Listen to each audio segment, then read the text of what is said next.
నిన్న ఛత్రపతి శివాజీ మహారాజ్ జయంతి ఉత్సవం విజయ శోభయాత్ర విజయవంతంగా నిర్వహించబడింది. సైదాబాద్ యువశక్తి ద్వారా 4 సంవత్సరాలు పూర్తి చేయడం ఒక కొత్త మైలురాయి. ఈ కార్యక్రమం సహకరించి పాల్గొని మరింత జ్ఞాపకార్థంగా మరియు ఉత్సాహభరితంగా చేసిన అన్ని హిందూ ధర్మరక్షకులు మరియు గౌరవనీయ అతిథులకు హృదయపూర్వక కృతజ్ఞతలు తెలియజేస్తున్నాను. ప్రత్యేకంగా సైదాబాద్ యువత అందరికీ ధన్యవాదాలు. వారు అపార ఉత్సవం మరియు శక్తితో ఈ కార్యక్రమాన్ని భవ్యంగా చారిత్రాత్మక విజయంగా మార్చారు.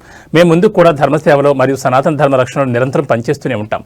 జై భవానీ, ఛత్రపతి శివాజీ మహారాజ్కి జై.